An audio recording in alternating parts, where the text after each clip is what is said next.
You were actually there. You were there. It's amazing. It's a really great body of documentary work. I love it. I love you for doing it. It's absolutely brilliant. And here's this is an alternate story.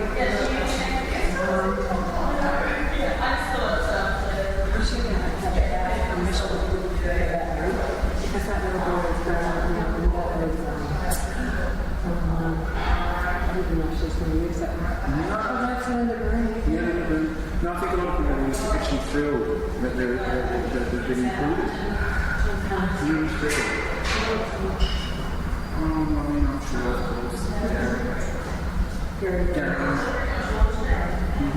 And this one they actually chose to put on the Facebook. That's an environment. Remember botanical gardens and this is like, how do you recognize it? It would be like some of these early 80s, for sure. And that's the same one. So you can see, and then this was next to the house, and then what they did was they built a wall there and they closed it all off because they had demonstrations there. And then it was too sort of easy to do that. Yes. It's the water. Yeah. Oh, I see. And that's Christmas Park. That's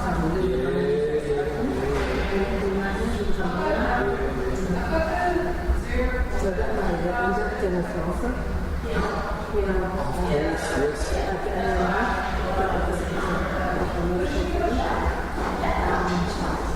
The deep people are dancing. Look at that fucking, that goes back a long way. That's interesting. That's how. Exactly. It's interesting. Yeah. Considering what's happening today. Yeah, and that's Raymond people in this one here. New business. No, this is in the city. This is the chicken. Yeah. Oh, yes. I didn't know anything on that. There's a link there. Amazing. Very, very young. Yeah. I think that's Librarian, is it? No, that's Librarian Senior. Yeah. That, yeah. That's, he was the Aboriginal Santa Claus out at St. Louis. Oh, yeah. People call him, not Cunningham, Doc Cunningham. Doc Cunningham. Yeah. Doc Cunningham. Yeah. Well, there's Yeah. and this was actually a film that Bobby Merritt made in Redmond. So much of Gary's history is in Sydney. That was the botanical garden. Yeah. And that's He's Melbourne based now, but yeah. And that was at the and it was on the corner of Barton Road and Stevens Street. I think Jenny, still going. Look, I wonder if this is Jenny and the Aboriginal Children's Service because she lived there. Madeline the lady. Yeah. This is my cousin. Oh, really? Yeah. And that's, I think Ross. David, Aussie? Is it an Aussie cruise? Yeah, that's because I thought it from him. Yeah. And this one is off the Verge from It's a the wonderful, blue from it's a wonderful documentation of this activism. is an old one from the Oh, the old embassy. I just went there one day and nothing was happening, so I just took pictures of where I looked. And that was in 72. So that's my early one. Oh, look at the lads at the legal service. They're not lads anymore. This is Yeah. sweater. Yeah. No. I know Dan. And it says Okay. and here is Charlie? Bobolier. One back here. This is Bobolier's child. The one on the side. I should have asked Tangle there because I was a real.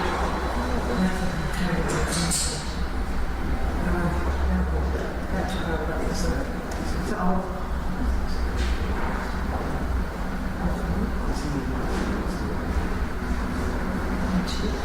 No. This one is so good. This is the whole It's okay. Because everything's more in the water. great stories. Somebody told me his number, I can't remember that number. Okay. Oh, but some of them are so cute. A lot of these people are still around, of course. I hope I come to see them really good. What do you think of, if maybe we select some from here for the play, or would we? I don't know how to do it. No, that's all right. You could bring this with Look, let's work through Mum's Shawl first. This one we get an idea of the process. Yeah, and we'll finish that off. Yeah, things like That was 1984 at the State Library. yeah, the Launches Book there. The Luscious Book. Yeah. It's even signing. Look at his hair. He's still with mine, I think. And look, here's Jennifer. What's she on the phone? I think that's Mrs. Boston. Oh, okay. Who is that? I know his face. Yeah. That's good. This one? My name's Elaine Pelot Syron, and it used to be Elaine Kitchener, and I came from the South in America, small town, where my dad had a drugstore, and he was a photographer before he had a drugstore. My grandfather had a drugstore, and I was so used to having my picture taken, and I just came here as a high school teacher, and I began documenting the Aboriginal community, and I think that the value system that I came from was really important, and a community, and I wanted to show a history that I felt Australia had forgotten and lost about Aboriginal struggle.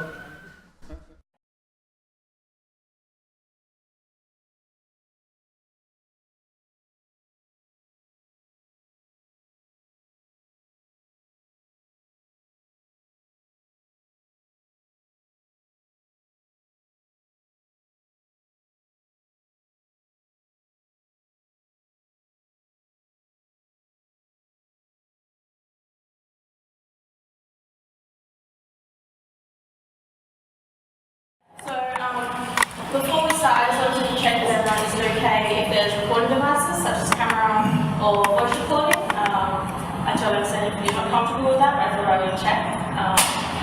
So no. I guess all good.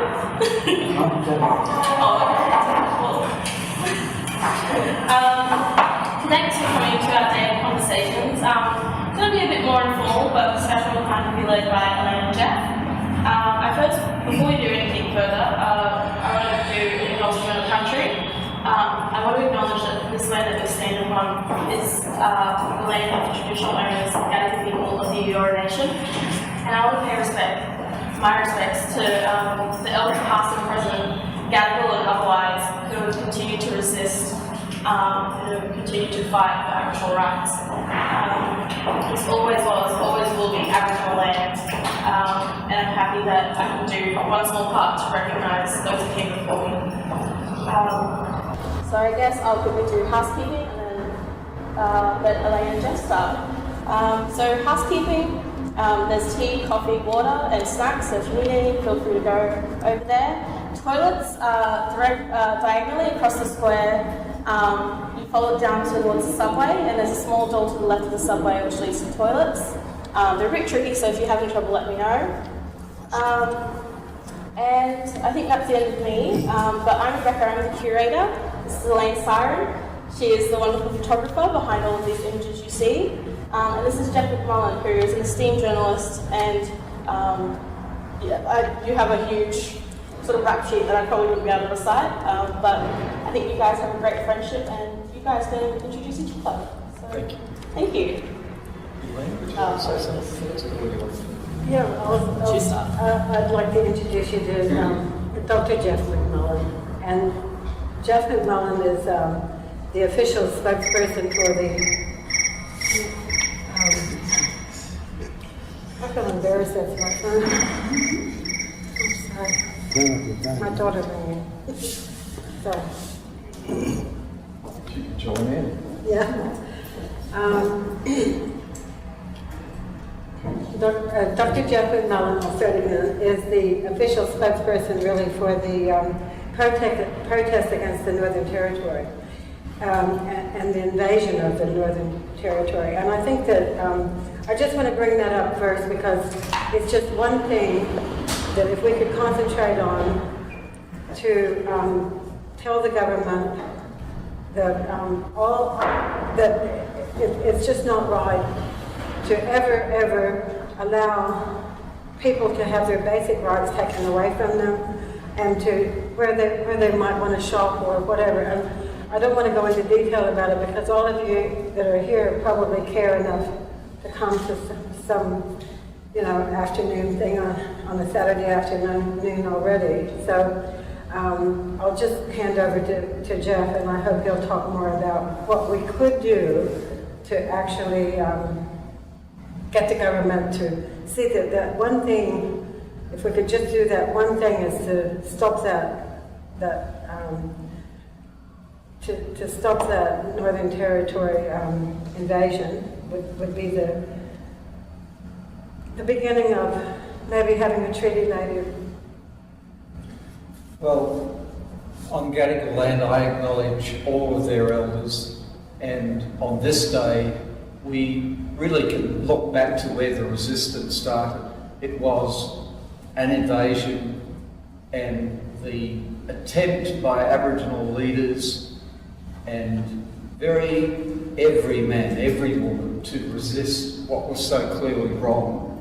The idea that the English sailed into the harbour and to the bay and saw no one is such an extraordinary legal fiction, we know, but it was a violent one. And so the resistance began not far from where we are, and it's connected all the way through to the event that Elaine is talking about, an ongoing invasion of the homes, communities and lands of Aboriginal people in the Northern Territory. And around the country, there's similar federal and state and territory invasion of their lawful rights on so many fronts.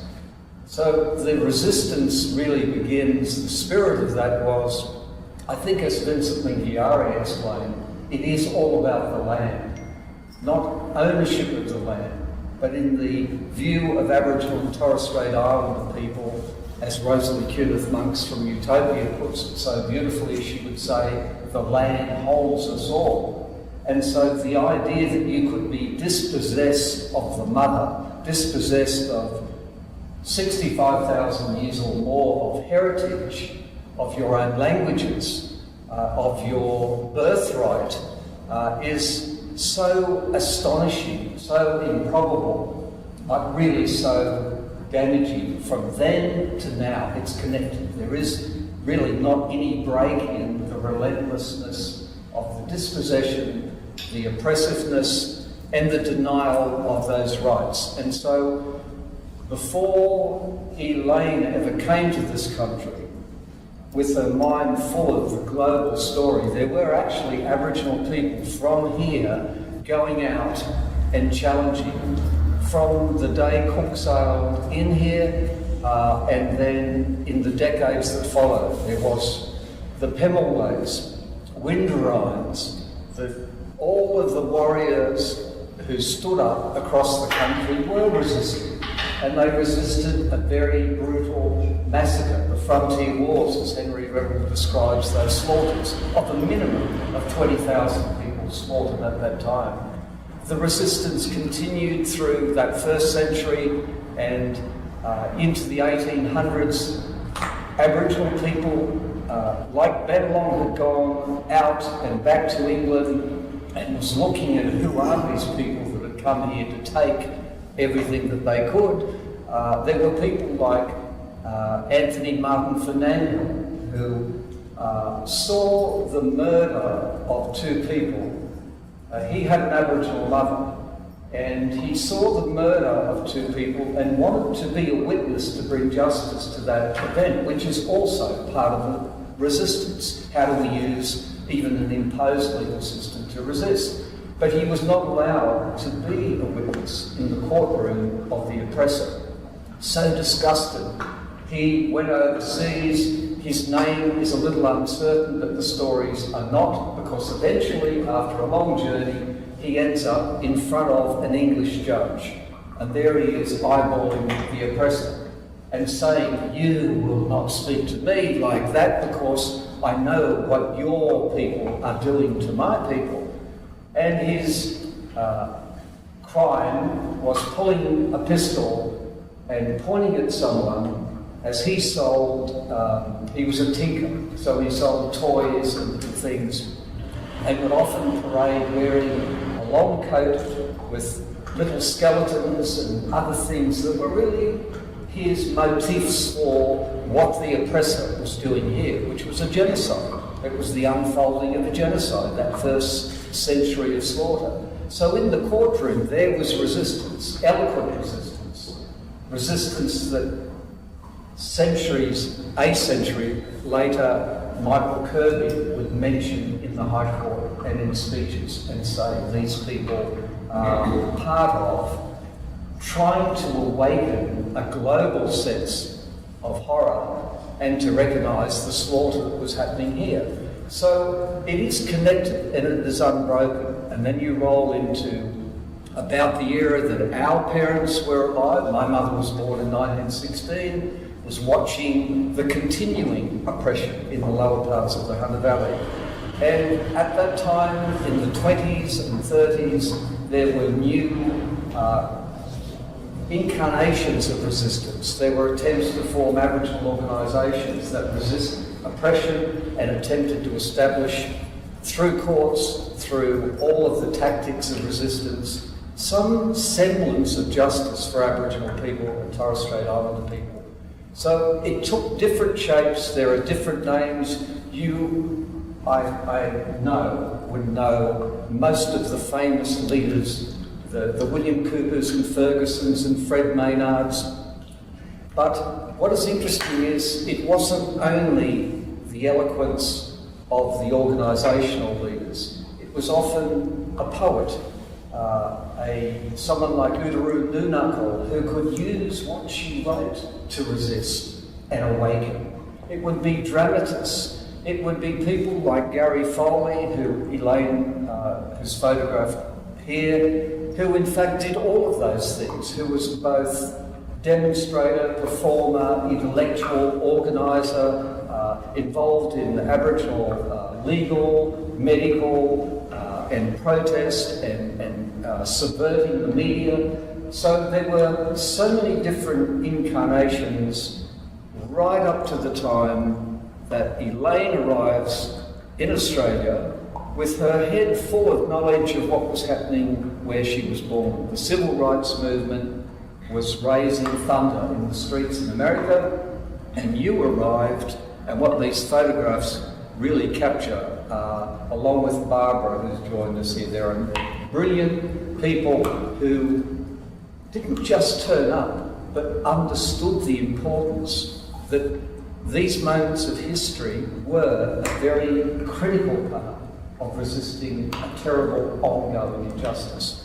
So when you arrived, did you straight away connect that this was very much like the issues of segregation and racism and discrimination, not only in the United States, but in many other parts of the aftermath of slavery? How did it feel when you first came in here? And did you have a camera at that stage? Were you a photographer? Or was it just what you saw that made you take the camera up? Oh, that's a long story. I was an English history teacher, and I didn't see any Aboriginal people, really, at first. And in the history book, because in America, you only study to be an English teacher, not a history teacher. Or you study to be a history teacher, not an English teacher. They jump it together here. I didn't know very much about history, and I think that if you go back, and I just tried to stay one chapter ahead of my even year 5 student, like fifth form kids 17, 16, 14 years old, and one chapter ahead, and then they had this chapter on Aboriginal people, and really what it showed was somebody with a spear and a humpy, and it just sort of said, oh, they're in the desert, and there was nothing to even, and then I started looking in the newspapers, or I saw something, and I thought, well, where are they? And I was stationed first at Picnic Point High School, and there were no Aboriginal people anywhere around that I could see. I certainly didn't know about Redfern. And then I think that I wasn't a photographer, but my father was a photographer in the First and Second World War. But he was a medical person as well. But he could never make any money in photography, so he always took lots of pictures of us, and we had to stand still and do what he said or whatever. And we were used to being photographed. And but I never thought about photography I never wanted to do photography. I think you don't really want to be what your parents want you to be, or what they are, or what they expect you to be. So I did develop black and white photographs in our attic because he didn't have a dark room. So we would go up into the attic where it was dark, and we'd do black and white in the trays and all that. And so I knew about it. And then I was at Picnic Point High School really, and I became involved heavily then. I did try to find, like I went to the Kent Embassy in Canberra and read the newspapers and tried to find out more about Aboriginal people. And look, if you say about the time of the civil rights movement, where I grew up in Florida, I was born in Florida, and the movement there was very strong, is that you have to equate here the Native Americans to the Aboriginal people here. Instead of saying it's a civil rights movement, it's the Native American, the Indians that were dispossessed of their land. And so I grew up with my grandfather talking about wars with the Indians. And there were, like a fort not very far from where I lived on the Manatee River. And Manatee, it means Dugong River. Okay, and so Jacques Cousteau did a special on that. And on that river, on the Dugongs there. And I grew up on that river. And so I grew up playing cowboys and Indians. And then when I came here, I thought, well, why do they keep comparing the Aboriginal people to the civil rights movement? And I couldn't quite understand it, and I felt at a loss to understand why the television, and even in the newspapers, they would always talk about Aboriginal people being drunken or not educated, or stereotypes. Very, very low estimation. And I started to just feel sick about it, that nobody seemed to care about people that I did find in Redfern. And then I got transferred to Randwick Girls High School, where they actually had lots and lots of Aboriginal students.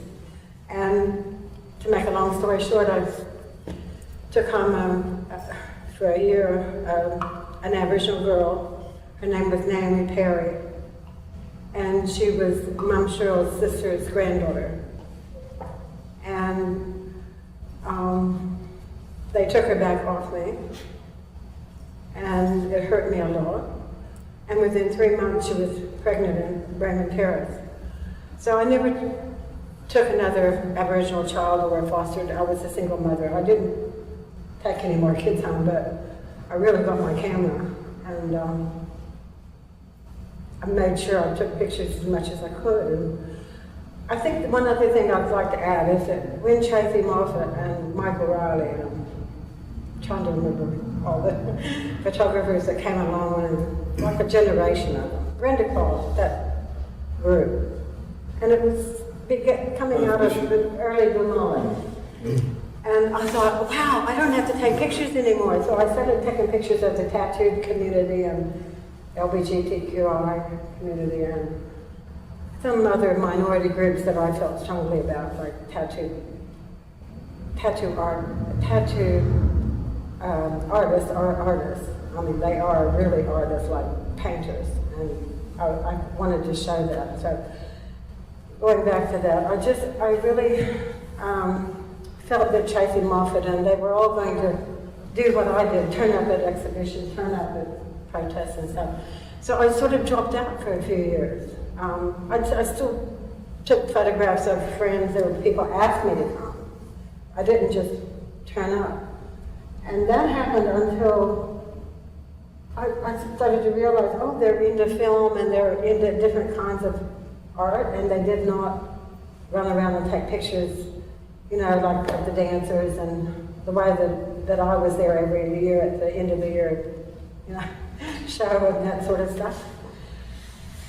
Stuff, that's a silly word, but I think until I'd like to acknowledge Barbara McGrady sitting over here with the beanie on over there. And when Barbara came, I tell you what, I'd go to a protest, I'd see her there, I could just leave. It's going to get documented. And she's a still photographer, wonderful. And, I'm just really old, and I just hope that in the future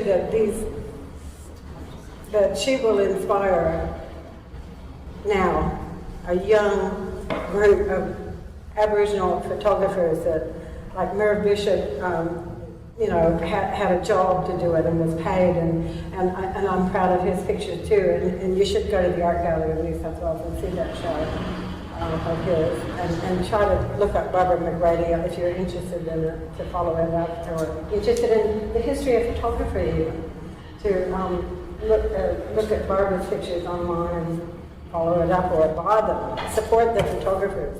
They always need money. So I guess in a nutshell, I don't have to take photographs anymore because Barbara's there. and I hope a generation of young photographers will come out and take up where I left off. And I still do photograph. I still work consistently as much as I can. Well, let's talk a little bit more about what you photographed of that 1960s resistance. Of course, by that time, all the work that the elders and leaders had done in the 20s, 30s and 40s had built up a whole new knowledge of what was likely to fail around the nation and what was likely to cut through. And you had people who knew how to pamphleteer. You had the Chicka-Dixons who were union background resistors who knew how to organise. You had the land rights movement, for those of you who weren't raised in Australia, was focused on the issues that the old men like Vincent Lingiari at Wave Hill and all the way back to the first warriors who led the resistance. It was reminding everyone that land rights was the essence of being able to hang on to land, culture, language, that so much was bound up with the ongoing dispossession. But the generation that you were photographing, which included all of those people, were watching on American television, if they had not ever left the country. They were seeing the civil rights marches, and they were seeing the American Indian movement.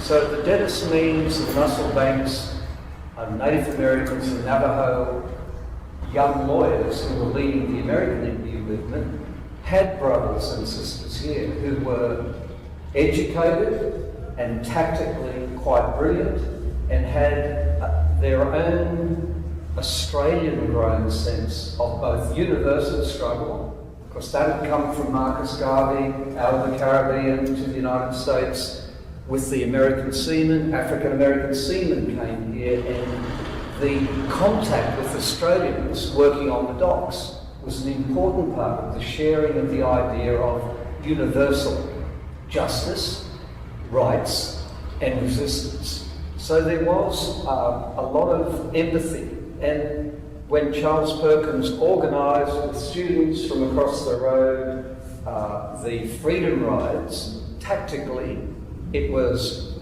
a homegrown style of the American freedom rides, but with a very different gateway. The places they went, the swimming pools or the theatres, it was not copying all of this knowledge of resistance is universal. whether it's Martin Luther King or Gandhi or Thoreau sitting on Walden Pond, or Nelson Mandela in a different era locked up on Robben Island, the idea is that we are a human family. And Aboriginal people were very strong on that there was this brotherhood and sisterhood of universal kinship with resistance in other places. And I think the clearest example perhaps was William Cooper going into the German consulate in Melbourne and saying, you cannot slaughter these people. These people were the Jews after Kristallnacht, and making it clear that this was a human response. So here was a man who wasn't recognised in his own country as a citizen, protesting about the slaughter of his fellow human being. So that kinship is very much in where you look at what we would say was an afro hairstyle that someone like a young Gary Foley, occasionally the hair, you'll see many of the guys that were my age in the streets, who are all now 70-ish and old, were empathising in the way people do now if they want to use the rap song as an expression of injustice, or Black Lives Matter. They matter here, they matter in South Africa, and they matter in the streets of the United States. So all that, you were capturing that. But I think what you did, Elaine, it's not just turning up. You saw the importance, and you may not have known where it was going to go. But when you went to the Tent Embassy, for example, what are your own memories of? I know many of those fellows, except Michael Anderson, have gone, and John Newfong, I knew, was one of the first truly eloquent Aboriginal journalists. He was probably the pioneer that went into the mainstream newspaper world. But at the Tent Embassy there, the guy was brilliant. He was a gifted orator, writer, and he fed lines of power to people like Charlie Perkins. The Charlie Perkins gift was unquestionably original and brilliant, but he also brought out the best in other people like John. I thought the way they worked together. Yeah. So what were your memories of some of the characters at the Tent Embassy? They were very young. Well, I think Bobby Sykes, Dr. Roberta Sykes was the one that introduced me to Mum Cheryl. And if you don't, Mum Cheryl is Shirley Smith. And she adopted 250 kids, literally, brought them home from the courts. And maybe 50 of those kids were white too. She wasn't a racist. And she took care of them, got these women that fostered them and took care of them and lived over a church, in the Presbyterian Red Wing with kids. And I became involved with, raising money to help with the kids and different things. But I remember Chicka Dixon was very verbal. And became a leader in New South Wales. And we mustn't forget Chicka. The work that he did was just unbelievable. If you have a chance to ever hear his whole family, they sing, and they even do rap now, some of them, and getting degrees, master's degrees. And the family is such a strong family because Chicka was such a strong person to start a club on Friday night down here on the street in Sydney where Aboriginal people, young people could come and see each other. And at a time where they used to have curfew, Aboriginal people weren't allowed on the street after a certain time. And he broke the ice. I'm trying to think who else. I think Charles Perkins was wonderful to the way he organised, and we mustn't forget Joe Croft. He was his right-hand man, behind the scenes that did a lot of things. I think I should also acknowledge this is my husband here, Elaine Syron, and the head of the keeping place of Aboriginal artists that certainly has taken up a lot of our time and took away from my own photography career that I didn't really market myself. A lot of people don't know my work very much, but it's because I got involved with this group of artists, and I certainly photographed all their work, you know, and documented that. And I'm proud of Gordon's paintings. So he has consistently painted political paintings to prove that coming through the heads out there, you know, the Invasion Day, and they're at the Museum of Sydney. He's painted that one scene of the ships coming through the heads over 250 times. I'd like to have an exhibition sometime with all the different colors and the different skies, and showing how many times he painted it, because he was so angry about it somehow. And also to not let the Australian people forget that history, which he talked about in the beginning too. And so you photographed also the prelude to the 1967 referendum, and some of your photographs actually catch the placards. That I know that was probably the first time as a very young Green reporter that I was both in the streets but also looking at the vote. What are we voting for here? And my memory was that we were voting for like a universal recognition of the past injustice and recognising an equality. And as the slogan said, vote yes for Aboriginals, there was a simplicity about it that was now, looking back, naive, because it had no true understanding of how treacherous the political process that would swallow it up and really sit and do nothing from 1967 to now. Legally, we haven't really got out of where we were pinned in 1967, but in the streets, all of the banners about land and 200 years of white lies, or we all walk on Aboriginal land, land rights not bullets.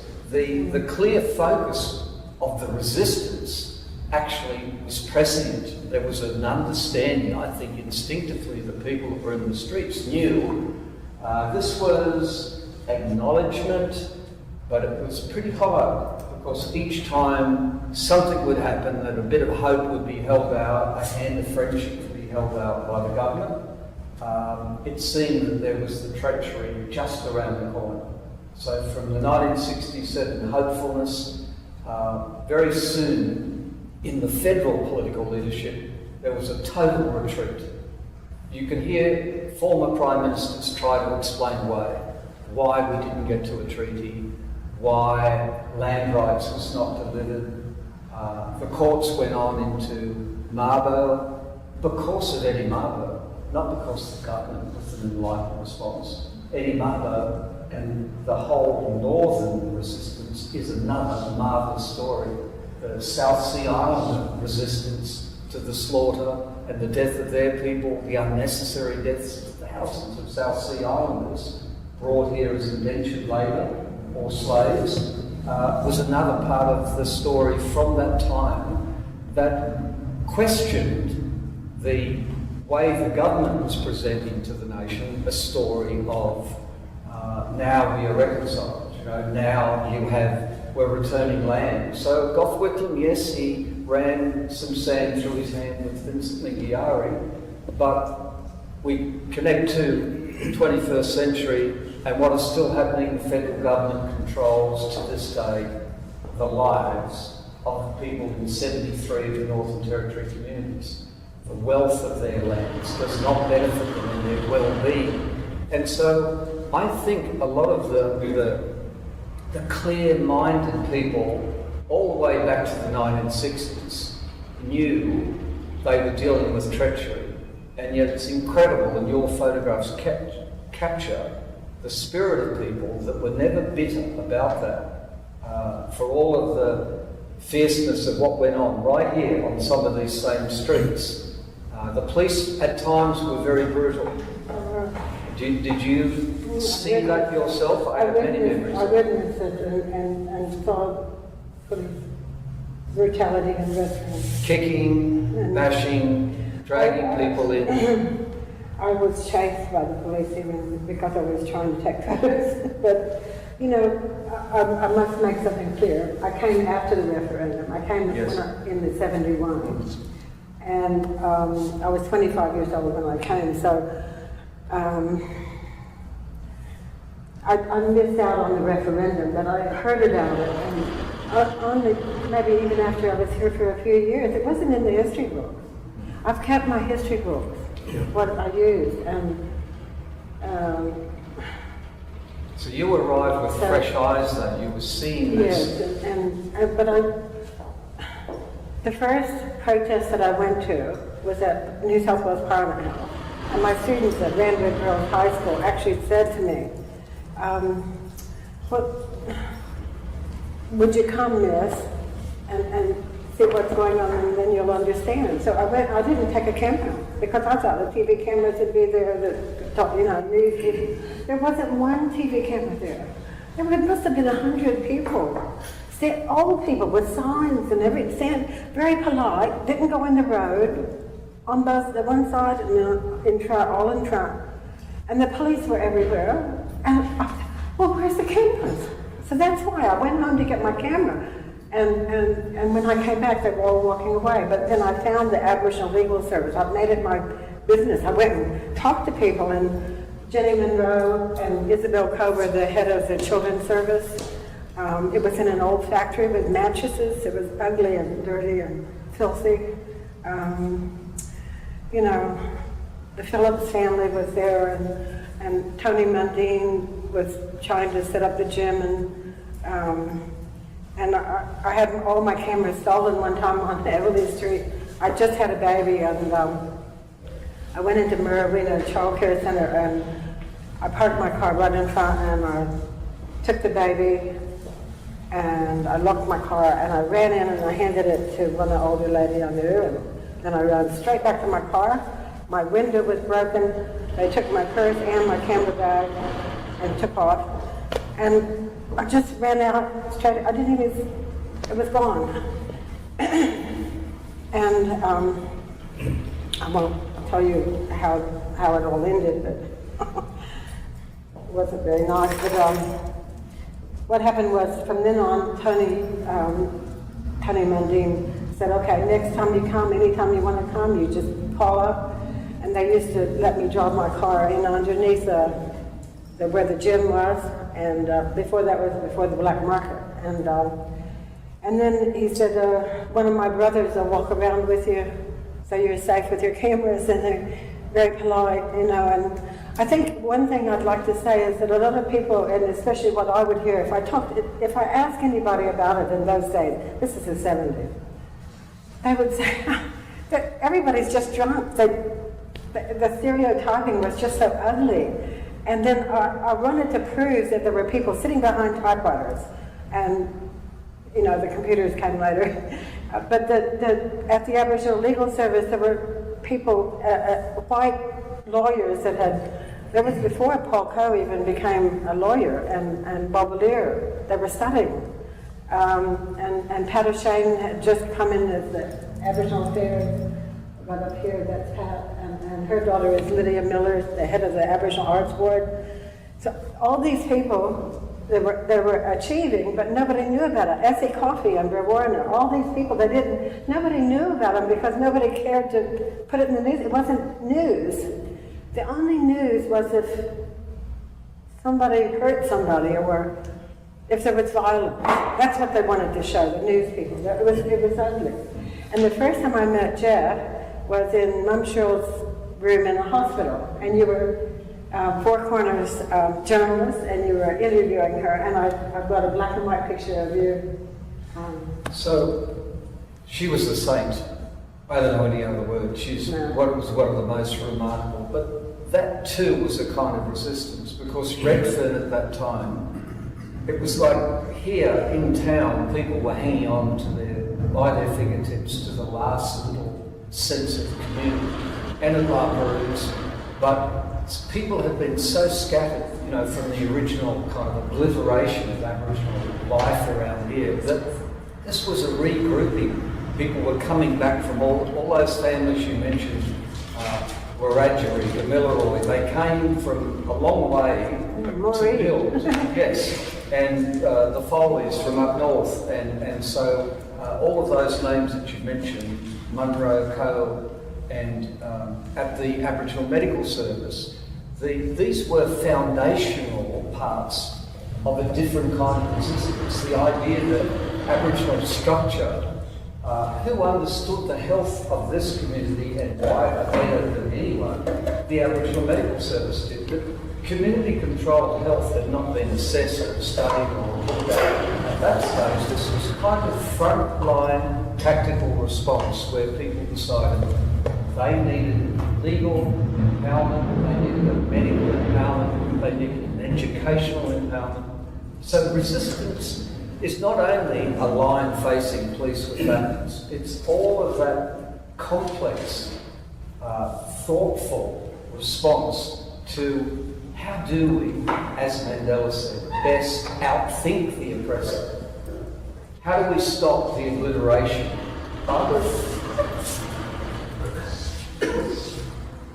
Yes. Did you want to join in there? Were you? No, okay. You're okay?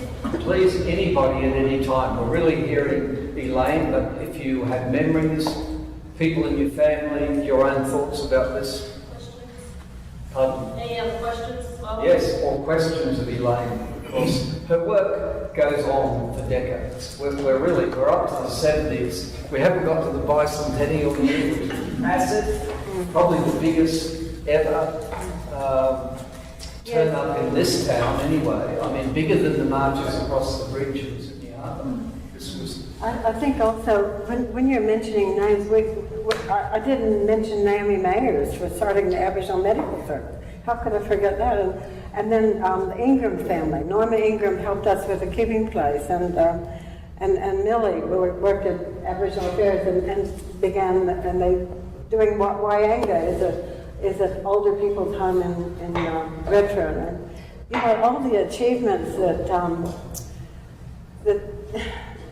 have been made, huge giant steps for people that did work long hours with no money, no support, with racist insults. And then they've watched children come up. Like Gary Foley, for instance, was a young one compared to, say, Naomi Mayers, or even Millie, Auntie Millie, I should say now. But, and I think to watch people like Gary Foley get a degree, and now as Professor Gary Foley in history, and what about Professor Larissa Barrett, who is, every Wednesday night you can watch her on NITV. And I mean, not only is she a law professor, graduated from Harvard, but she's a barrister, runs the John Bunnan research here at UTS. I mean, it's just unbelievable that people could, in the face of adversity, in the face of racist insults, keep going. And she ran that case against Bowerville. She didn't give up. And I heard in New South Wales Parliament they apologized. Man's never been brought to justice yet. Murdered 3 children there, but we're still hoping. But I think that if you look into the individual cases and you take time to read about the history of the frontier wars, and why is it that Australians are so embarrassed to admit that Aboriginal people did fight for the land, and they did try so hard? They don't admit because the English stole it from the Aboriginals. No one's going to put his hand up and say, I'm a thief. And Gordon, what Michael Kirby called the most powerful political painting in this country, you painted that when you, in judgment by his peers, this painting has an Aboriginal, a blackface as the judge, all black faces in the jury, and the white fella is in the dock. And to it's probably another magnificent example of sometimes how the art, the photograph, or the painting, or the film, or the dance, cuts through when we don't see it, when we stop feeling it, we're numb to how this has gone on for over 2 centuries. So when you started painting this story, where did that come out of? You know, as Elaine said, you went over and over the first invasion, the ships through the Sydney Heads, the Kame, all of the camping around the bay, all the way through to what happened in the court. Because I grew up on thousands of acres of land, and my father worked, and we had to work hard, the kids growing up, you know, and when we got up later on in life, and certain people died off, I hate to be a racist, but the white fellow married into my auntie, and then other people came in, and another fellow got the land, thousands of acres. So I suppose it was a bit crazy, but I got my gun and said, well, I'm not going to put up with it, you know. And I went and fixed the problem up in 1972. And as a result of that, I got sentenced to a life sentence. And I didn't get out of prison until 1982, but in 72, judgment by Spears at courtroom scene. And when I arrived in court, I was really shell-shocked and shocked because, you know, after things I went through, I'd never been in trouble with the police. I was a public servant before that. And when this all blew up, my life was a bit of a mess.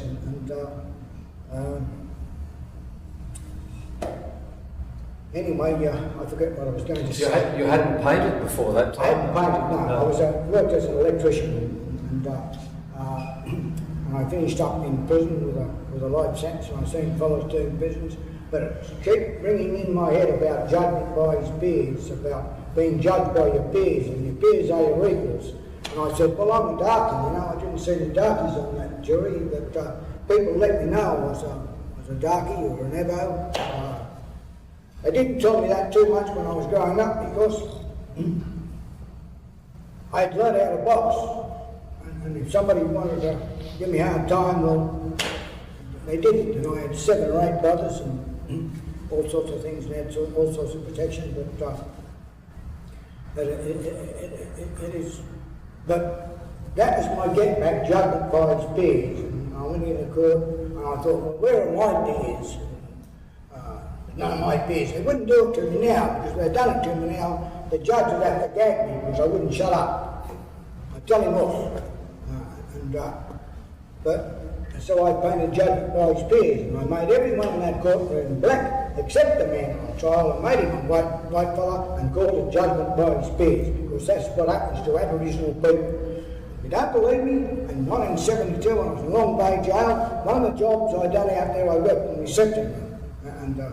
And years ago, the prison officer in charge of the reception room used to pick up the milk from our farm. And he even knew the fellow that I went and shot.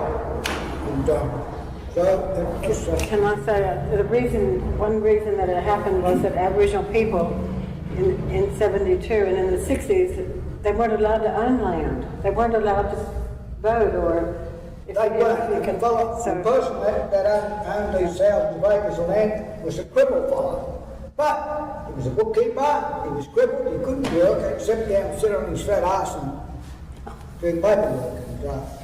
And he married to my father's sister, and his name was Bob too. And one Bob says to the other, Bob, I've got a deposit for land. I'll put a deposit on it. If you and your boys use work. And we worked it for years, because Aboriginal people weren't allowed to own land. We worked it for years, and then a prostitute came along, and she bought a son. That's enough. You're being edited here. Well, So, I think Namatjira times. could on land. that's right. Yeah. What you went through in prison was very familiar to you. You also focused on the issue of deaths in custody, brutality in custody, lack of justice on the way to incarceration, and that's in much of your photographs. So what was your contact with the Aboriginal prison population? How did that start? Yeah, I think I saw Paul Cove and Bob Lear, and at the Aboriginal Legal Service, Lyle Monroe. Lyle was so vociferous, took up where Paul Cove spoke a lot at first, but Lyle became more verbal later and took up a role of what Rebekah Raymond calls Indigenous resistance here. I heard horrible stories about what was happening in the country, and I say in the country, in the bush, where white men were not charged for slaughtering or massacring even huge numbers of people, and hiding it, and getting away with it. And the older people that I met in Redfern, up on the top of the Aboriginal Medical Service, the older women would meet up there, and the women that ran Murawina Childcare Centre, Mrs. Ingram and Mrs. Bostock and Mrs. Merritt, Bobby Merritt's mother, and Bobby Merritt wrote the first, the Cape Man, one of the first plays.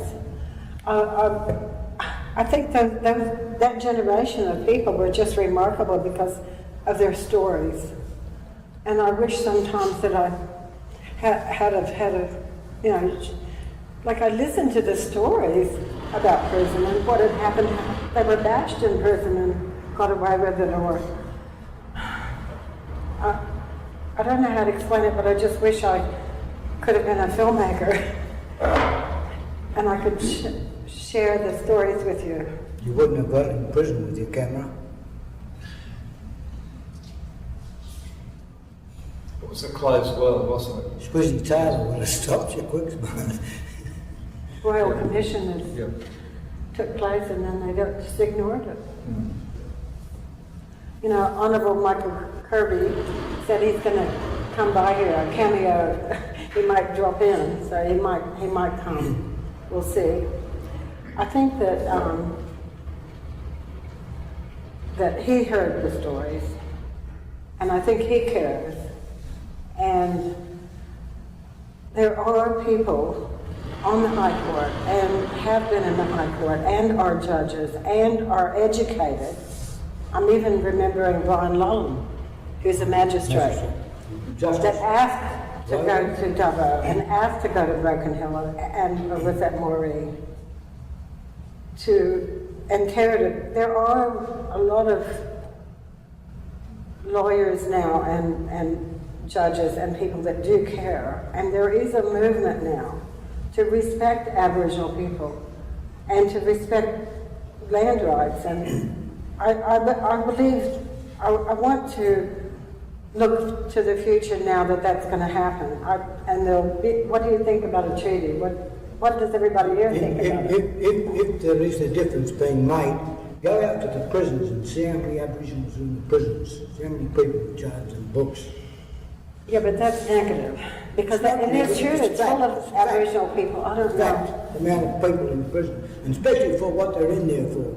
But we have to be optimistic that we can change the laws and we can make life better so that people don't go to jail for driving offences. Why doesn't he bring out some civilised laws and make some difference, to make a difference, you know? He's supposed to be the wise one, he knows. It's certainly true, as you say, Gordon, that by any way you want to measure injustice, it continues. And what you're describing, Elaine, is the collaboration that has always occurred. From the beginning, there were some non-Indigenous people who were brothers and sisters, When you go to the Northern Territory, people still remember those that came and camped and drove food into the longest strike in Australian history. In Western Australia, they talk the same. There's deep memory of shared resistance, whether it has stopped the oppression and what is the best way to resist in the 21st century. There's widespread views about it, but unquestionably, incarceration, poverty, suicides, the poor health, unnecessary death, horrendous injustices where the court system does not deliver the same justice for Aboriginal and Torres Strait Islander people. That pattern hasn't changed. The attempts to dispossess and deny and assimilate is the juggernaut that keeps rolling on, because it's still taking wealth at the expense of human life in so many parts of the country, from the city.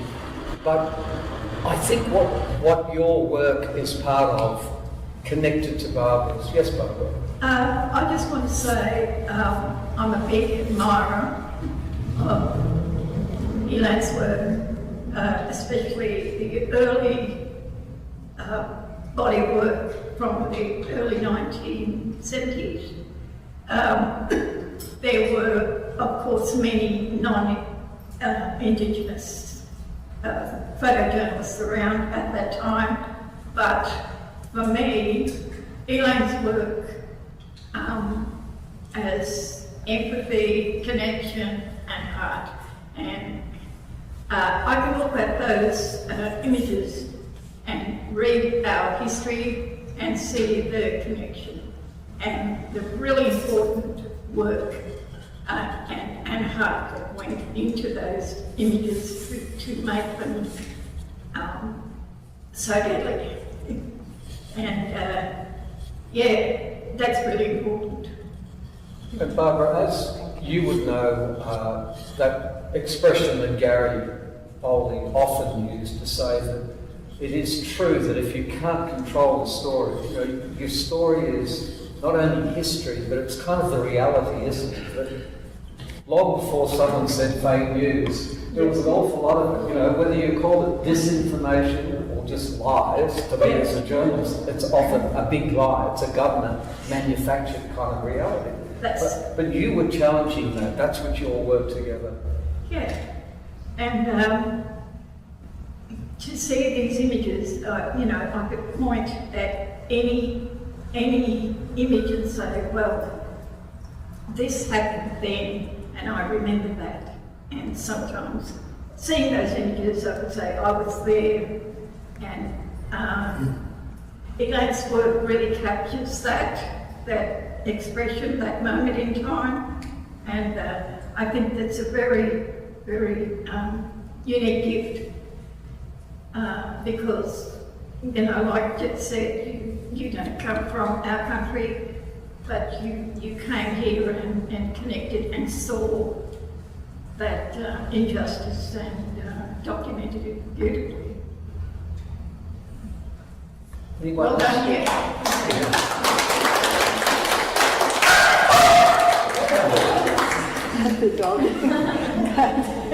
And of course, someone else like Sabine sitting here very quietly taking us all in, and her husband Brumley, who came and saw it with an open mind and an honest response. And Sabine and Brumley have, in their own way, contributed to the resistance to ongoing injustices in organising events around the Northern Territory intervention and protests and a dozen other major issues that I know of that you've been involved in. But for you was seeing the work of Barbara and Elaine, the storytellers, part of what filled in for you, the history of how we got into this mess that we're in. What did you make of the work when you started to see this history of oppression and resistance? I love the photos, definitely, for sure. I love taking photos, but I can't capture them so eloquently as, you know, Barbara or Elaine. So it's great to see that there's so many people able to take so many wonderful pictures. And you must have learned, as an outsider looking in, how hard it would be to get the truthful image into the mainstream media. That so many events that you organise with Aboriginal people, where you feel the great silence just rolls over the top of the whole thing, as if they're still looking through them. That's true. Yes. The great time. Did you feel that?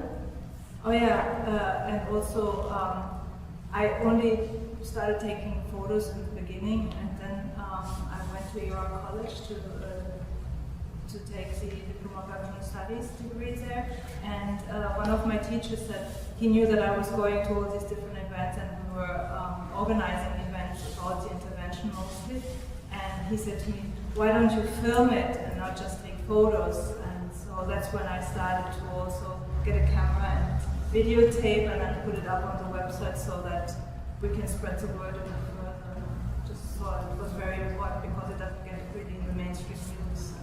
So this was the tradition that people like Gary Foley instinctively took up back in the 60s, that he had watched Russell Lynch and Dennis Banks, the American Indian movement lawyers, who organised the storming of the trading post at Wounded Knee, South Dakota. Another man climbed a statue, and it was to capture attention was very difficult, because if Redfern rioted or Palm Island rioted in later decades, that would be, as you said, the violence would be on the front page. But to actually capture the voice, the message, the really intimate stories of loss and pain and what was happening as a result of oppression was very difficult to get in. And I think that is why black theatre was so important and political. And it was way ahead of the whitewash version of reality. And so those same people from that era, the 70s when you arrived, and very importantly, I think you both saw the beauty and strength of the cultural resistance. That, as I say, Bangarra has done works that are truly political, magnificent, powerful expressions. And the Ivan Sands and Warwick Thorntons in making fictional stories are still capturing part of what's going on in resistance. Lorna Munro's poems, I think you can see the inheritance of resistance. Not resistance as just a performance artifact of something saying, isn't this great? It was about, no, we haven't moved out of the era, and the eloquence and artistic brilliance is a very powerful weapon. Samson and Delilah can make people see what no amount of talk or written work will do.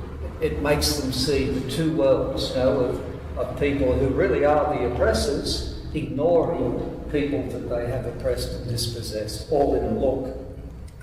Those movies, I think, and all of the documentary filmmakers, when you said you began to put your work, as Sabine and Ronnie did, the social media era of resistance and of sharing the truth. If you think now with examples like Miss Do's, the injustice over Miss Do, that travels probably more effectively through social media than it does still on the mass media.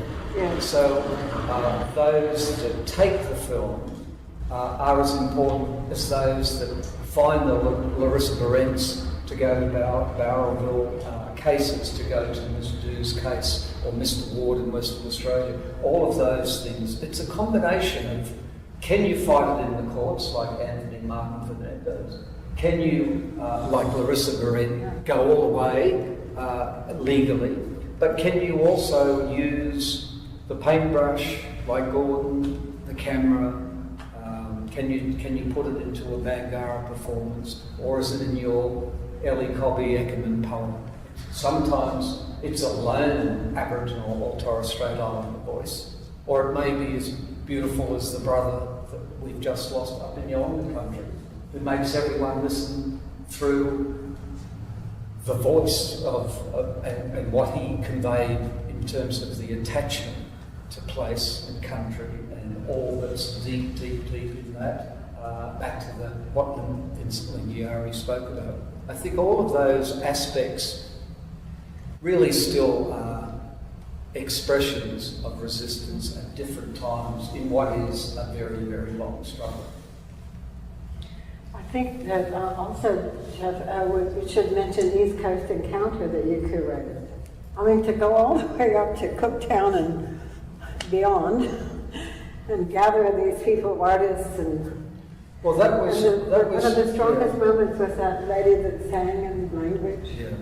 This is an interesting thing. We may be in the 21st century, but do we know the story? Have we, as Gordon said, come to grips with the lie and the murder and the dispossession? The whole truth and nothing but of course we have. The The truth hasn't been universally acknowledged. And so what East Coast Encounter was a collaborative attempt by artists. Gordon, Aboriginal artists, Torres Strait Islander artists, Kiwis and non-Indigenous Australians, a few poets, a couple of historians. I took a camera because no one else did. That was the really way a film came out of it. I'm not a cinema photographer, I'm a journalist. But I knew someone should capture. And what they did was, everywhere that Cook went, from Kame all the way up to Possession Island, it was a search for what was the Aboriginal point of view about the dispossession.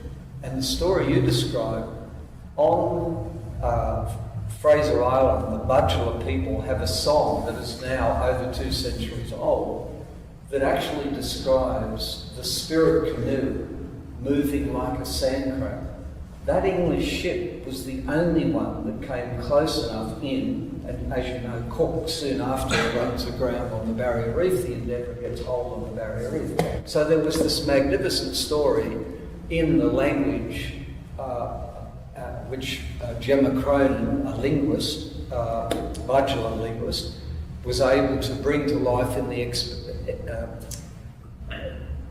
experience in a way that we were living. And really from that point that everyone went, and there were a lot of terrible things that happened on a point called Indian Point, where Aboriginal people were herded over this cliff, over the top. And the artists, some of the artists travelled there. Gordon went to the bay where people were shot there when these English Marines first went ashore. So there was it wasn't just Cook's journals that were providing the structure.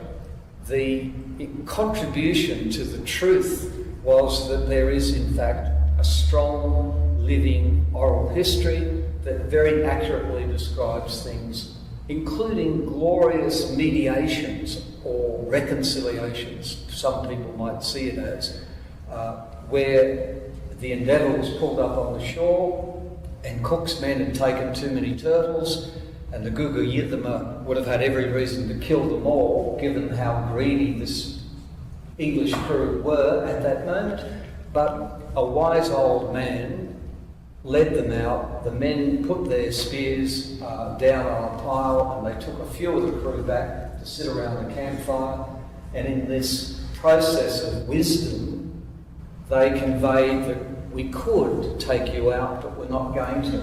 It was a clever resistance. It was a Martin Luther King cunning at the same time as letting them know that they were on the country of the Gugu Yithima people. And in Cook's journal, there's an acknowledgement for the first time. These are not the primitive, flimsy craft that he described as the canoes down here. Now he sees these people are navigators. They aren't holding their boats on the reef. And he describes how there is no inequality of condition. He's a hard man from North England who sees that these people, as he puts it, are living at one with the land. So tragically, by that stage, he's ignored the King's orders. He has not negotiated. There is no treaty, and that's where we are today. The killing and the violence by the Marines on those 4 occasions became the pattern. So the invasion that was to come of many more ships and much bigger scale really does go back to that contact of what was lost in translation, the opportunity, but the varied Aboriginal response to the oppression, and including the Torres Strait Islanders, is very much connected to where we are today. So the further north you go, people will remind you all the time, there was no surrender. There was no agreement. We didn't ever say, this is yours to the king. So that's where we are in all of the discussion and recognition and rights and constitutional change. As Gordon says, we haven't fixed it. We're still really in a period of trying to establish the truth, or have people recognise the truth. Any questions, I guess? Yeah, we might. Questions, Elaine? Could I have those? I just had, I'd like to thank everybody for coming, and Michael Kirby hasn't come yet, but he might still drop in this afternoon. And I just had a little, I think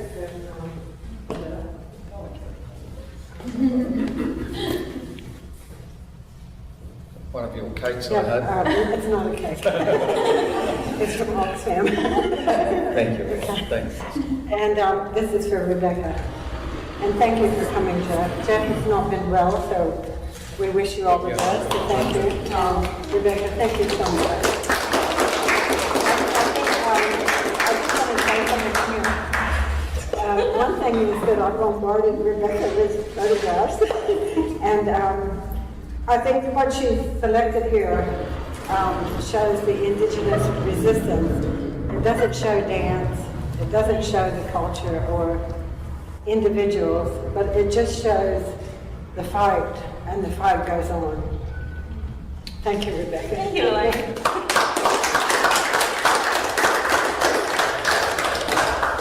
Yeah, any questions, I guess? We could open the floor.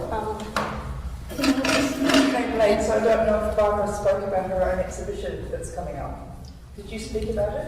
Oh, you can. You're right. Yes, please share it. It's great that these two exhibitions are happening in the same year, but I just want to let you know that at the very end of October, I think it's the 30th of October, opening at the Australian Centre for Photography, is a survey show of Barbara's work. My name's Sandy Edwards. I'm curating the show with Barbara.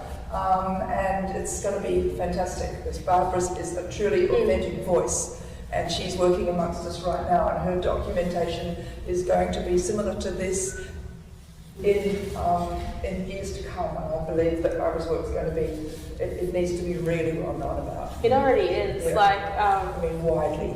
yeah. Oh, definitely, no, that's so exciting, and that's so well deserved, like, I can't believe it hasn't happened yet. I think that's why I curated Elaine's show, because I was like, why hasn't this happened yet? Why aren't our photographers who have documented this history not put on show? Because you're documenting history, you're framing history, and I thank you both for your work. Like, I sort of took a step back in this because I wanted to showcase Elaine, but I stumbled upon her work in a storage at my work, and I was like, what are these amazing photos?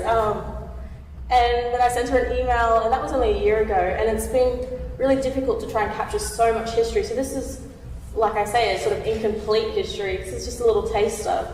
This is me working with one box of her photographs. She's got 300 boxes.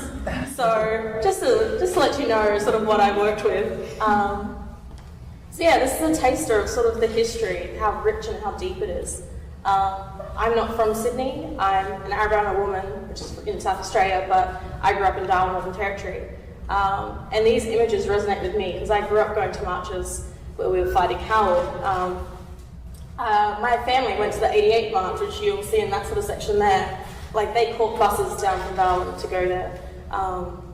So I think that it's so, like, these movements you see on the walls, these people you see on the walls, they inspired not only the Redfern area, the local Sydney area, but like the nation.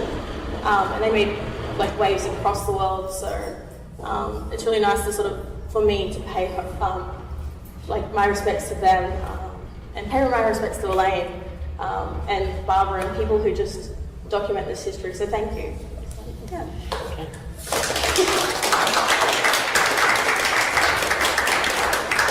Rebekah, you mentioned that you had one box to work with.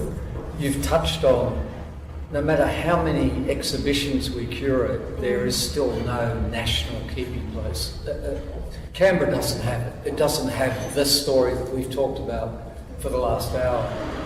We need that in Australia. Many other countries that have had similar, bitter histories will have a version of the truth.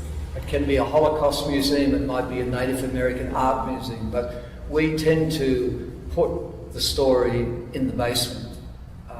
And you, Literally. by curating these shows, of course, lift it up here to where it should be, in the daylight.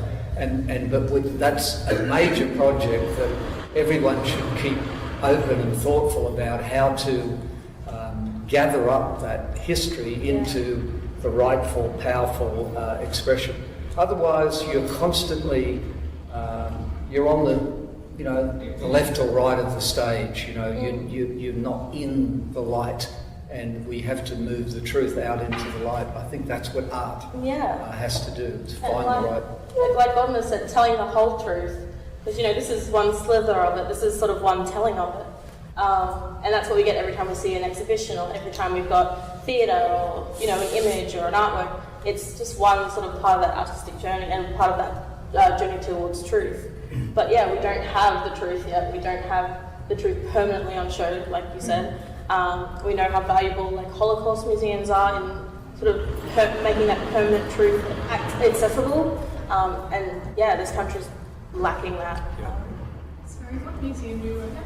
I don't work at a museum. I'm a student here at this University of Sydney. I'm doing art history and archaeology. And this is my first sort of shot at curating. And I work in local government running events, and weirdly for reconciliation, and other different sort of community events. And her stuff was in council storage, and I was like, this is so weird. Yeah. So we had to get it out of there fast too. Yeah. So it's been a bit of a journey of moving things around and sort of just trying to grapple with just how much history Elaine has, or just in her possession, and how to then make it accessible. And the Syron collection of paintings is one of the most important political, truthful collections that actually shows all these different Aboriginal and Torres Strait Islander expressions. That's what comes when someone like Barbara or Elaine and Gordon who've kind of lived through it and been there in that company, in that circle of people who are trying to use all these different expressions. It's bringing it all together that it then becomes, there are steps of progress. I mean, Bangara's prominence is a magnificent stride forward.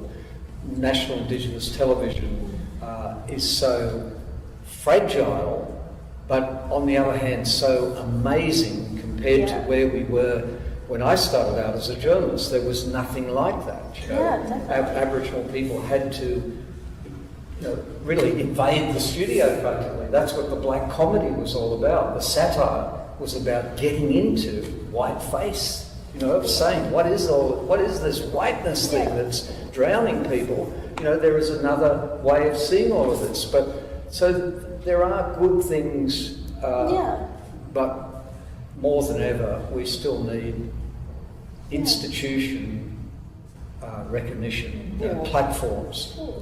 There was going to be an Indigenous museum in Sydney, and I don't know what's happened to the plans for it. It was going to be in Barangaroo. I've got no idea where it's up to, but I always thought we needed a museum of sorts in Redfern as well. And exhibitions like this are very, very important because they put things out there in a way that, a lot of us in the circle know about this work that Elaine's been doing, but the exhibition validifies it in a whole different way, and will do for Barbara as well. Yeah, what can I just say, about 4 or 5 years ago, I'd done a lot of work for the Orangaroo Authority, documenting sites and NAIDOC and reconciliation, all the big events. For about 4 or 5 months, I worked on this project for the Orangaroo Authority, and I was led to believe that there would be a cultural centre built there, which I think is really needed in a big cosmopolitan city, you know, like Sydney. We don't have one, which is a real pity. In New York, they have the Brooklyn Museum, which is the most fantastic example, I think, for something happening here, because that museum is committed to showing African American histories there. It's a local museum, and I always go there because you always see something of that nature in that place. Where was that? The Brooklyn Museum in New York. Oh, yeah. Margaret, at Orangaroo, the talk of at the plaza level there being a large performance space that would also could have Aboriginal exhibitions, that seems to have disappeared out of the conversation. It's went out of the conversation because the people at Barangaroo, it's all about gold, and people, false prophets, claiming they're Aboriginal and got voices and Yeah. hear them. It hasn't happened. It hasn't happened until they get to the truth. It would be really sad. Get rid of the false prophets. Gordon, it would be really sad if they somehow had an art gallery where they sell didgeridoos and things like they do at the airport, or, you know, like in the souvenir shops, and it might be higher class. Oh, every painting's over 10,000 or something like that.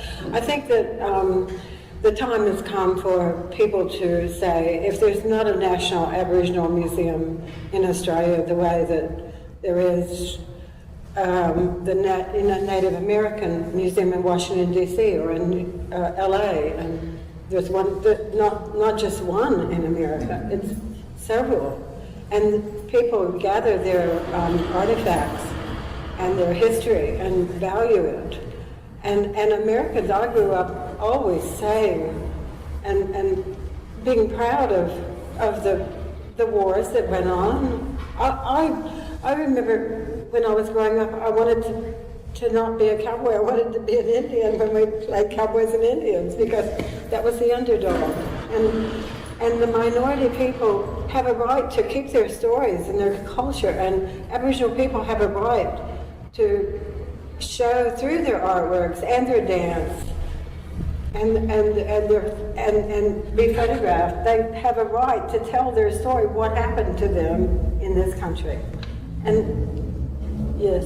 Sorry, I just think it's interesting to think about this conversation in context of Jonathan Jones' work for the Cowdor exhibition that was last year. Yeah. That referenced the many artifacts that were pillaged and lost and destroyed. I can't remember what the name of the building was on the site. The Garden Centre or something. Yeah, Garden Palace, that's it. And that stood on the Botanical Garden site, and it housed like 90% of these artifacts that colonisers had just taken, and then it was burnt to the ground. And so all of these things are destroyed. They don't exist. You know, so to think about that in the context of like how a museum would function, or like, Definitely. Like I think museum collections that's another debate, in the sense that like currently, like I've been to some museum collections and it's just shelves and shelves of artifacts and cultural history, and it's like, why isn't this displayed? And also, like, when was this taken? How was this taken? Was it stolen? With a lot of the early artifacts that survived. So basically, in the Garden Palace in 1882, I believe, it burnt down, and it had pretty much, like 80% of southeastern Australia's Aboriginal nations' cultural objects, shields, spears, nets, women's objects, and they were all lost in that fire. And I think that was a turning point in terms of then people being able to say, to erase the cultural history of this site, because they were like, there's no record, there's no objects from that, and it's like they were destroyed in a fire, And the sort of thing of the fire, there's a lot of myth around it about whether it was purposely lit, not to destroy Aboriginal history, but actually there were convict records held there, and whether someone wanted to destroy their convict record, and the thing destroyed so much cultural history. And I think that's just another example of how Aboriginal history is erased in history and just forgotten about. Because I didn't know about the Garden Palace. I didn't know that it held all of those objects. You know, I've grown up being able to go to the Museum and Art Gallery of Northern Territory and see objects from the, you know, different nations of the Northern Territory and be like, okay, cool, and these are from like a century ago. We don't have that down here because of that sort of loss. How many Aboriginal people own land?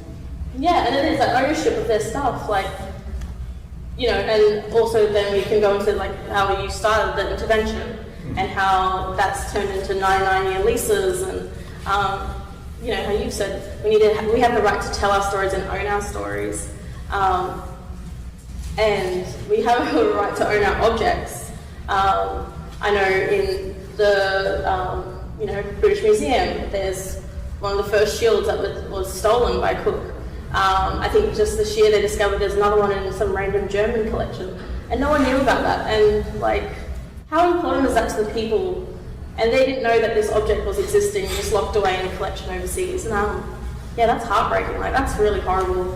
And we can't bring it back because the museum owns that. But you know, if they brought it back, would there be a place to put it? Yeah, and no, it is. And At least they saved it. I totally understand that, because it's like, because then there's the whole thing of like caretaking and how do you know, care for that object. And it is, there's so many gaps, and yeah, if we don't have a keeping place like you guys.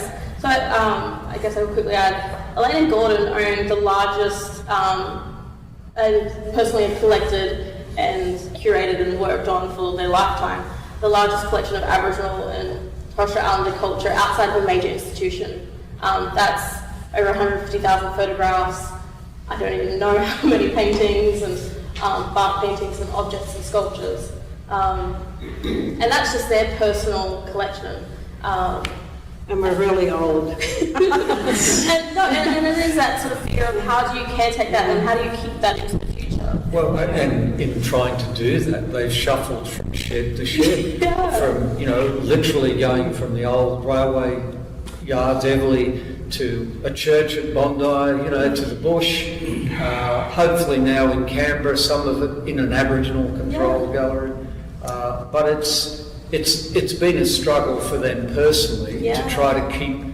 They could have sold it off. We've been ripped off and robbed quite a few times. You would have had all of that gold, but he knew, and Elaine knew, Gordon always said, it's the power of the art together. That's the important part of it. And when things are scattered, if you go across the bridge at Manly, there used to be, it wasn't a keeping place, but there was a much bigger, better display of the Aboriginal life north of the harbour in that place. And now it's jammed into an area about the corner of this room. There are sacred things and important things and bark canoes that go back over a century. There's a lot of really important things there. You know, we've got to try to tackle the major institutions. You know, I through the East Coast Encounter Project, those Aboriginal artists now, the collection of the original Encounter story is now a permanent part of the Australian National Maritime Museum. And that's a major contribution to what has been a white version of that whole Encounter story. And they will, you know, we're coming up to several Cook anniversaries. 1768 he set out, 1770 he arrived. So that's the kind of stuff that we usually commemorate. We have those anniversaries, and in the gaps there's a long silence. Do you think they might give some land back to the Aboriginal people? Forget about the trophies, a bit of land? No, I can't remember who wrote it, but just recently an Aboriginal journalist did the calculations for if they were to give back all the land. It's in the trillions, like maybe like hundreds of trillions. And of course not to do that because they're thieves and they want the resources and that wealth. I know I've got a few grey hair and all that, but I'm not exactly, that bloody old, but I grew up with thousands of acres of land. How much land around? I haven't got, it's all gone, taken away. Stolen and all sorts of things. I'd like to add one more thing, because I think everybody's getting tired. Yeah. You want to drink or eat something over there. But Rebekah is very modest. She does graduate this year. She's not just a student, she is finishing. Yeah. And she's an older student too, because she studied science first and then switched over to fine arts. And the other thing is that Rebekah's flying in September, next month, to work at the Venice Biennale with Tracy Moffat's show. And by the way, when I mentioned about Tracy Moffat and the deceased Michael Riley and Brenda Croft, I really do value their input as moving away from what was expected of them into film and becoming, respected on the international stage. And Michael Riley's photographs were just unbelievably beautiful, and all the curating and fine art that all three of those people have done, I'd like to acknowledge that as well. And they're also my friends. Yeah. So even though they didn't become documentary photographers like I was, or like Barbara is. So Barbara, you should stand up and all stand up and let's all go and get something to eat. Yeah. Thank you. Thank you.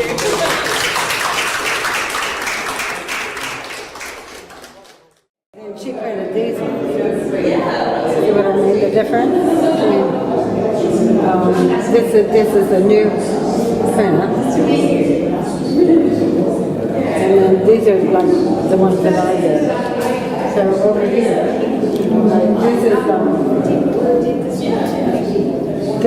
this is the one that where you can see how old it is. And we printed that in my shawl in King's Cross. And then she printed these.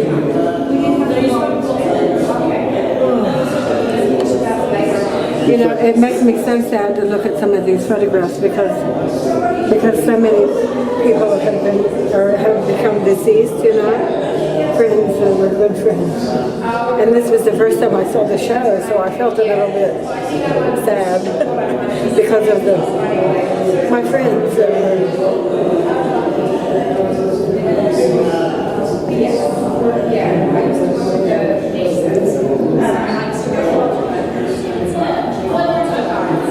I think I said enough. How old is that? How long ago was that? That was 1981. Other people told me it was 1979 in Everly Street. They blocked off the street, and it was a celebration of the opening of Murawina. Murawina means, I think it means black woman in language, black woman, and with a child care center. It's in a different place now. I think it's going on still. This is the Aboriginal Islander Dance Theatre. This is the AIDT. They're the NASTA dancers in 1981. And that's Monica Stevens, Katanga Vaughn, this is Willow.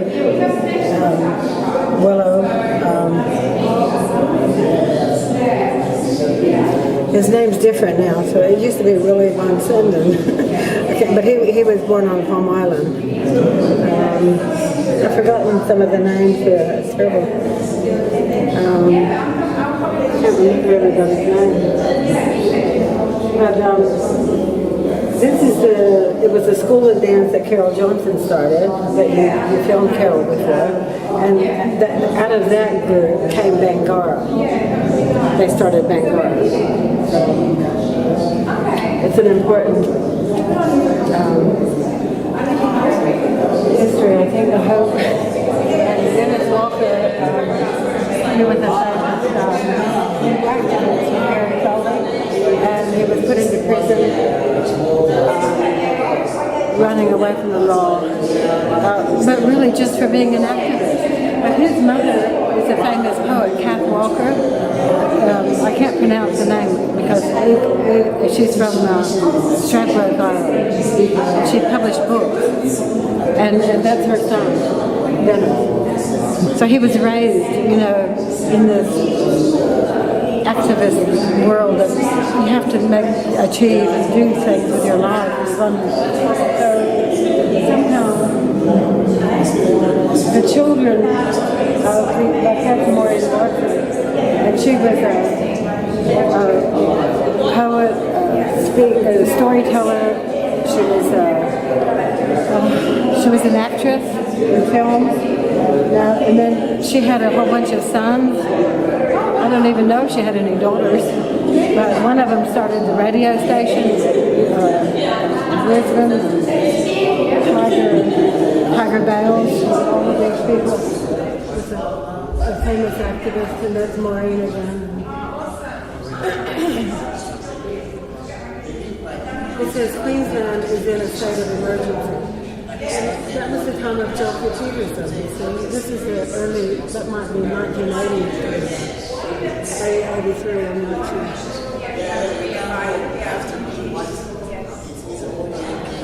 These are some of the things here in the rally. And here is an important photograph in Hyde Park, gay liberation to support the black struggles. And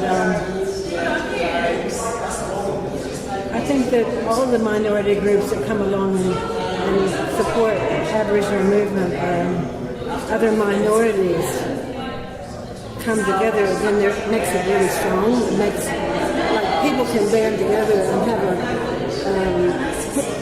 I believe there is a movement of white people to respect Aboriginal culture in Australia. And some people just don't know how to do it. They don't know how to support it. They don't know what to do.